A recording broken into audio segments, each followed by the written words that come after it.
This great Hollywood director co-wrote the cinematic masterpiece, Bonnie and Clyde. He's won the Academy Award for directing the riveting Kramer vs. Kramer, which also earned Oscar Gold for Dustin Hoffman and Meryl Streep.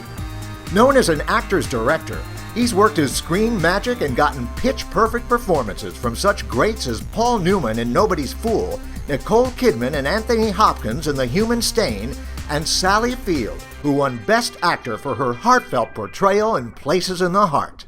Hi, I'm Robert Benton, and welcome to Hollywood's Best Film Directors.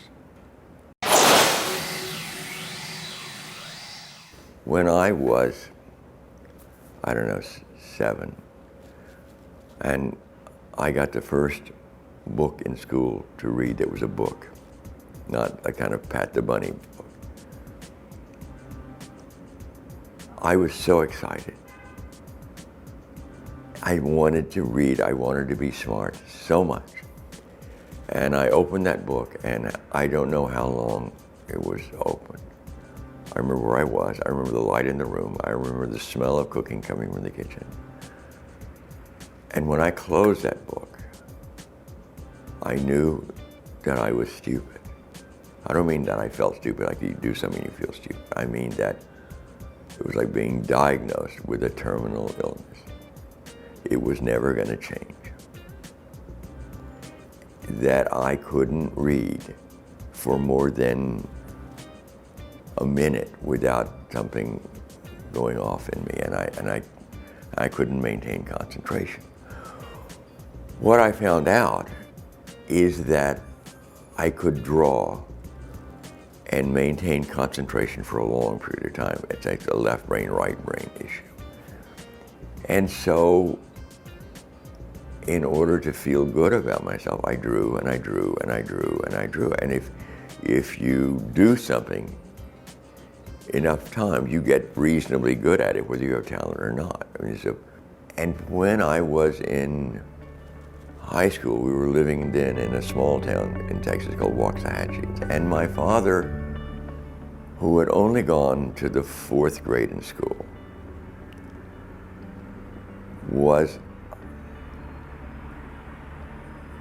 both deaf and introverted, shy. And he would come home at night, and instead of saying to me, "Have you done your homework?" considering that I was barely getting through school, he would say, "Do you want to go to the movies?" And what student who's struggling, what kid struggling in school wouldn't take him up on that offer? And I went to movies 3 or 4 times a week. I think my record for seeing movies in one day was 7 movies in one day. And inevitably, even if you're not paying attention, you begin to learn certain storytelling skills from movies. And I came to New York and began to get work as an illustrator, and then got a job as the assistant to the art director of Esquire magazine. The great part about working for Esquire is that you had to come up with new ideas all the time. And I think the experience of working in Esquire at that time was an enormous influence on the writing part of Bonnie and Clyde. I was about to be let go from Esquire, and I was looking around for something else to do. And I decided to write a movie. I'd taken one creative writing course in college. I flunked that. As I said, I'm dyslexic. I can't spell. I can't punctuate. But I had a friend, David Newman, who was a wonderful writer and an editor at Esquire. And he loved movies as much as I did. And we decided, I talked him into the glamorous life of screenwriters. In those days, Westerns were still viable. And so I decided to do a very cheap Western with kids. But as always happens in Hollywood, if you want something, they don't give it to you. And if you don't care about it, they throw it at you. And we got a call from Paramount saying they wanted to do the Bad Company. But I said, well, I'm attached to it as a director. And I just waited for them to say, are you an idiot? You know, and they didn't.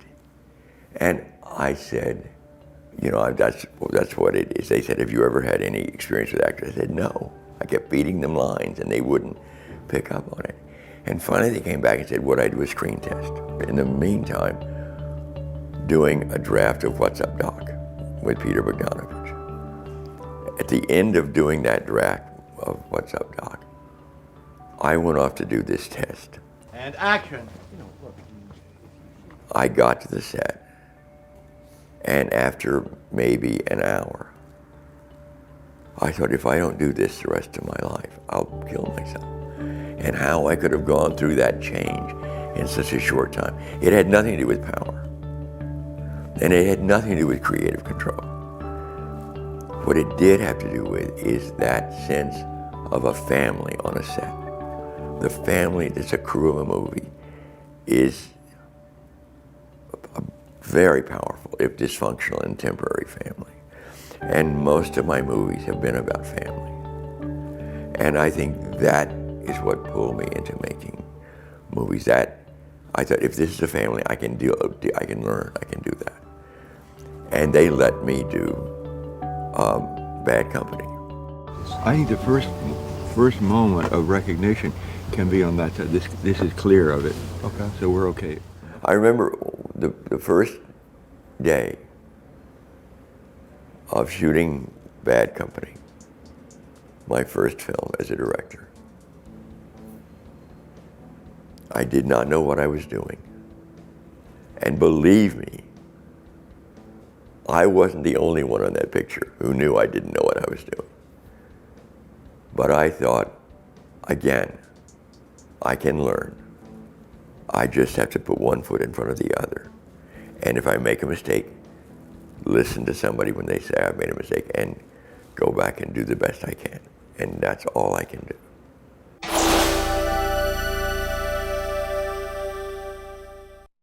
I had grown up in Texas during that time and heard all these stories about Bonnie Parker and Clyde Barrow. And my father, who had two brothers, both of whom were murdered, one of whom was a bootlegger, and my father wouldn't cross the street if the light wasn't green, but he was a closet outlaw. And he took True Detective magazine. And I grew up on stories about Bonnie and Clyde and knew a lot of things about them.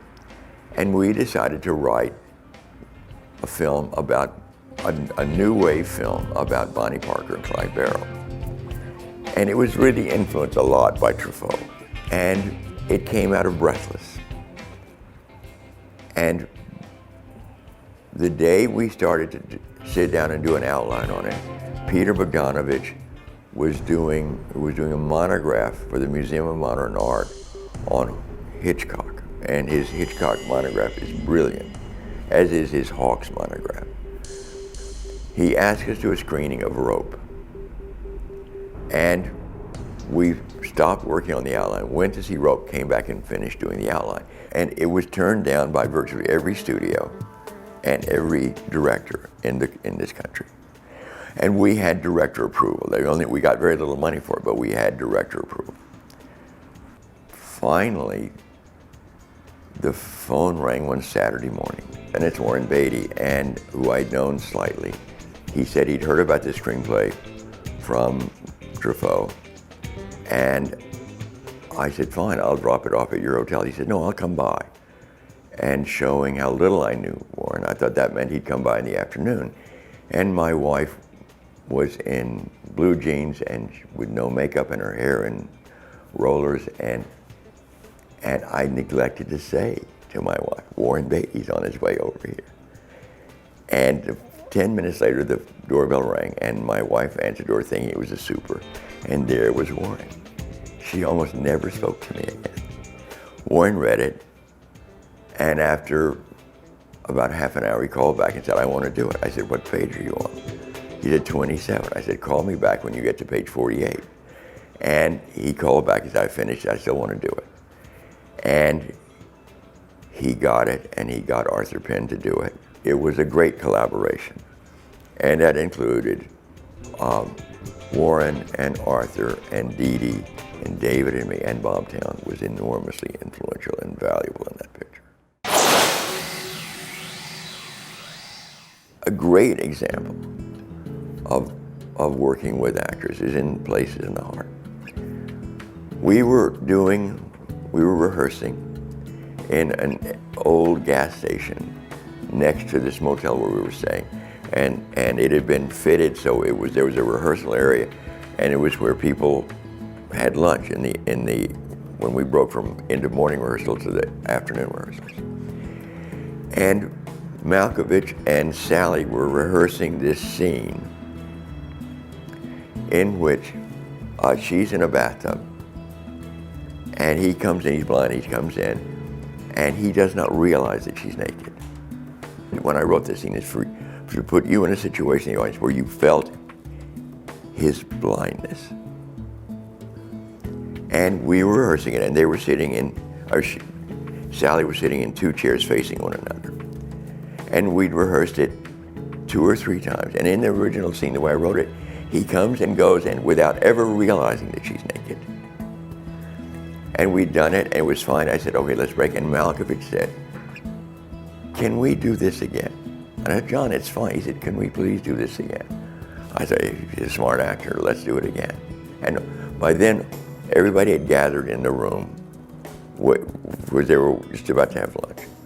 And this time, he was the same scene up until a certain point, and he was angry, and he put his hand in the air, and he brought it down in imaginary water. First time he'd done it. Suddenly, he realized she was in a bathtub and that she was naked. She suddenly realized she was naked. And the stillness in that rehearsal room was just amazing. And it was a thing I could never have written. Malkovich and Sally found it together. And that's why rehearsal is great. And that's what actors can do. They can take you to a place beyond anything you can imagine. Come in, you come in, you kiss her, and you hook her arm over her shoulder. Okay. And you say, what's the matter? And That takes me to the person who taught me how to direct, which is Robert Altman. He said to me, actors are the only real heroes in movie making. He said, if you don't listen to the actor, if an actor spots a flaw in the line, they're the ones who have to stand in front of the camera, not you. You get to stand comfortably behind the camera. If they see a problem, you better pay attention to them.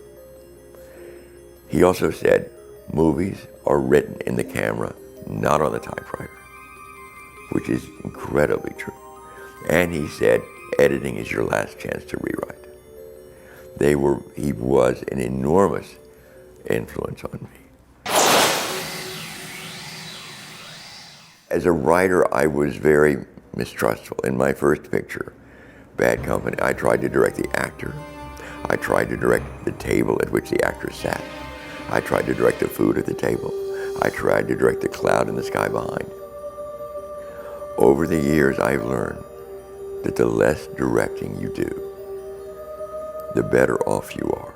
you get interrupted, you let yourself get interrupted when you get interrupted, as you did last time, which was great. I've learned that 90% of directing is in choosing extraordinary actors. Before I directed my first movie, I can remember walking down the street thinking, how do I get actors not to act? To just talk like people talk. And finally, I think it was in Late Show, and I had great actors that I worked with in Bad Company, but it's just simply hire good actors. They talk like real human beings. They don't act. Oh, I love him when he's forceful. You're so cute when you get upset. It takes a great deal of training as an actor to learn how not to act. And it's also to trust the actors, to listen to the actors. Nicole Kidman, I'd seen in a wonderful film called Dead Calm. And she was maybe 19 years old when that movie was made, or less. And she was brilliant in it. I mean, you could tell from that film that she was going to be a star. I mean, she is one of the most amazing actors I've ever worked with. Because she just gives herself away. Can you imagine what it's like to stop being yourself for a minute and be someone else? But to really be someone else. I cannot understand how anyone has the control, the willpower, the lack of ego to do that. I think she's great. I think she's generous to other actors. I think she works slaves for the film. She's a great actor. She's a great actor. And she's great to work with. Gene Hackman was doing a scene with Paul Newman in Twilight. And I had something I wanted, some modification. I can't even remember what it was, probably nonsense, probably me being nervous. And I went to Gene and I went into a long-winded explanation about this and that. And he put up his hand and he said, "You want me to do it better? I'll do it better." And from then on, all I would say from time to time was, and very rarely, would say, "Gene, would you do it better?" He said, "Absolutely." And he would do it better. They are great actors. They are great. He's a great actor. So is Paul. Paul was the only actor I know who was not just a great actor, but was a saint as a human being. He was, Nicole and Paul and Sally Field and Malkovich and a host of others that I can't think of have one thing in common. They will give themselves totally to the picture.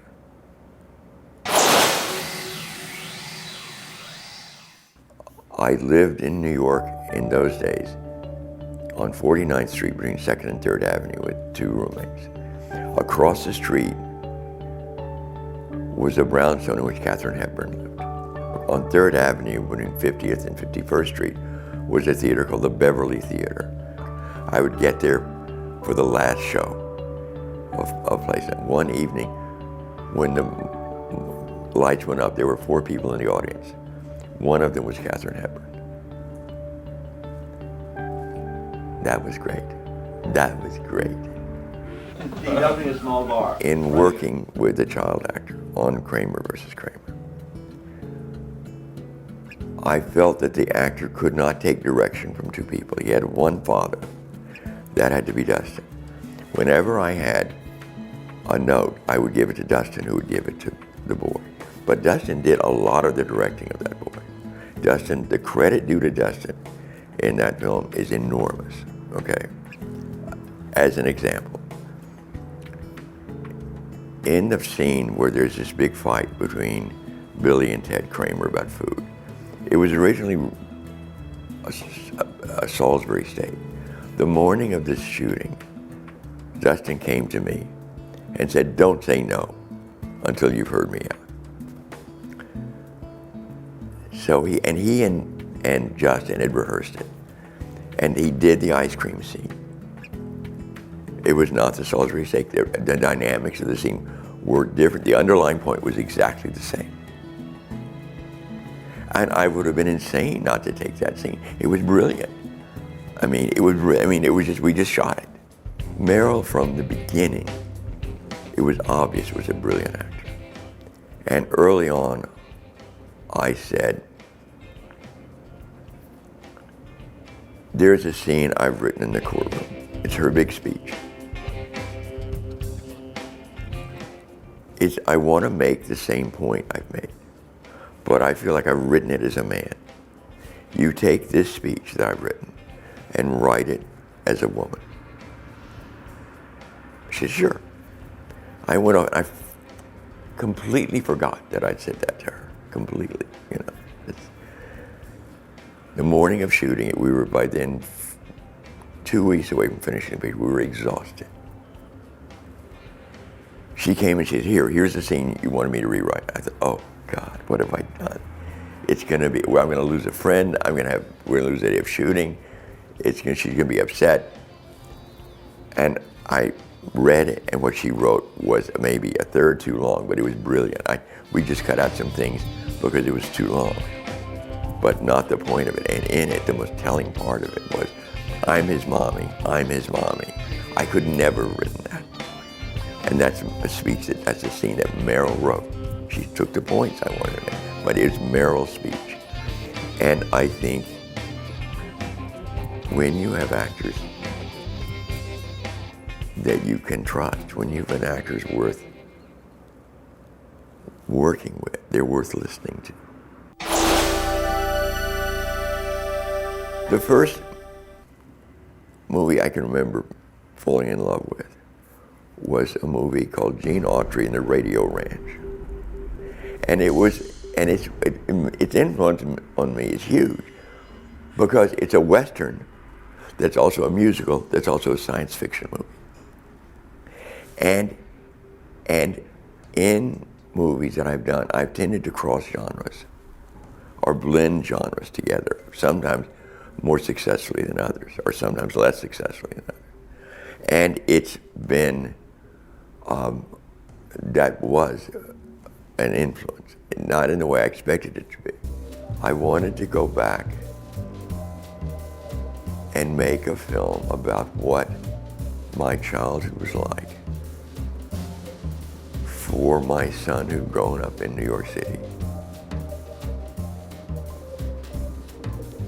Like I wanted to make Kramer, because I wanted to say what being a father was like.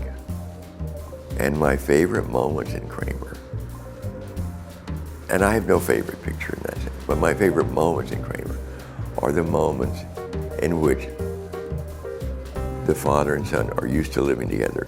There's one shot. One of them gets up early, goes in peace, gets the other one up, the other one goes in peace. They forget to flush the toilet. It's just one shot. It's about people living together, about what it's like to be. And they don't close the bathroom door. And it was those details that I think I love the most. If we turn around this direction, can we do it with two cameras? One of my favorite scenes in Human Saint is a scene between Nicole and Hopkins in a car, where she says, "Do you want to come in?" Great thing about actors like Anthony, is that in a scene in which the real scene is not written, the real scene is in between the words. He can make in between the words the most electric part of the scene, soak in Nicole. He can make the look to stump them. He can just make it so true. Give me a break, will you? To charge me with racism is not only false, it is spectacularly false, and you know it. He's phenomenal like that. That's what you want actors to do. Take you to the places where words cannot go. Cut it, go again. Cut, One more reset, time. going right away. If you say the boiling down, what is the most primitive explanation of movies? Movies are time management. You're taking 90 minutes or 2 hours or 2.5 hours of someone's time, and you're saying, may I borrow that? And it's as simple as that. Action. I think while I started with Truffaut, I ended up being influenced by Hawks. And where I made that transition from Truffaut and European directors to American directors, I don't know. But somewhere along the way, that I became not a European director, or not an American European director, but an American director. I think the gift of European filmmaking is mise en scène, is the world, the atmosphere in which the movie takes place. That is phenomenal. The gift of American filmmaking is narrative. Cut.